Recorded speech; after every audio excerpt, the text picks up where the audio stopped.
Salam jumpa pemirsa televisi edukasi dan suara edukasi dimanapun Anda berada. Senang sekali saya Nyoman Widianggreni dapat hadir kembali menjumpai Anda dalam Gelar Wicara. Tantangan teknologi informasi dan komunikasi atau TIK dalam pendidikan saat ini adalah pemanfaatan berbagai potensi yang mampu mempersempit kesenjangan digital, pembentukan karakter, transformasi pendidikan digital, dan pendidikan kejuruan. Oleh karena itu, pendidikan 4.0 mutlak diperlukan demi tercapainya pendidikan yang merata tanpa kehilangan karakter bangsa. Saat ini kita sudah bersama dengan Lim Cher, Professor of Learning Technologies and Innovation di Education University of Hong Kong. Welcome. Dan kita akan membahas mengenai Teacher Professional Development at Scale Empowered and Effective Teachers. That's your papers. That's right. So can you please explain about Education 4.0? What is it? Okay, when we are looking at Education 4.0, it's always aligned to Industry 4.0, right? It's about the emerging technologies being embedded in the everyday lives, the way we work, the way we play, the way we live, right?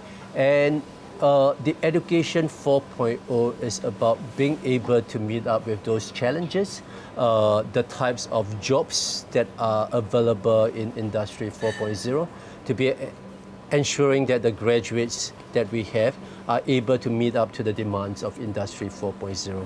But what is really crucial about Education 4.0 is not just about the quality. Of course, the quality is really important, right? But it's also about the equity, that we need to ensure that we are able to address the unequal or the unequal distribution of income, right? That we are able to address issues of poverty as well.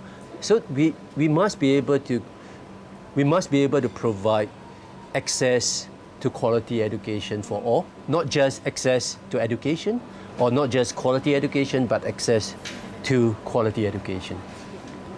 So, in order to deal with this, what do you think the government should do to help the people and the student, teachers, everyone? Yeah, I think if you look at it from the Indonesian perspective, the Indonesian government have always dedicated about 20% of the GDP to education.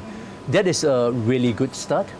I think if we go back to my paper, my keynote presentation, the focus would be on the teachers. Like, how do we build the capacity of the teachers to ensure that they are able to develop the competencies of the students required for Industry 4.0, right? So that would be the key challenge that not just like Indonesia have, but a lot of countries in the region have as well, right? Like, how do we build a capacity of the teachers to be able to develop relevant the graduates in order to be able to meet up to the demands of Industry 4.0. And you're talking about how to build the capacity of the teachers. So how to build that? The capacity of teachers, of course, is not just at the undergraduate stage, because teachers would, of course, need to be trained, right? Pre-service. Pre-service means before they become teacher, they need to be trained with respect to the subject knowledge base, with respect to the pedagogies, and also with respect to digital technologies, right? Teachers need to be trained before, but it's not just the before part that is important. The before part, of course, is important, right? But the after part, after the initial training, when they become teachers, I think that is where the biggest challenge is, whereby you must build the capacity of teachers continuously throughout their career as a teacher. So, like, how do we do that?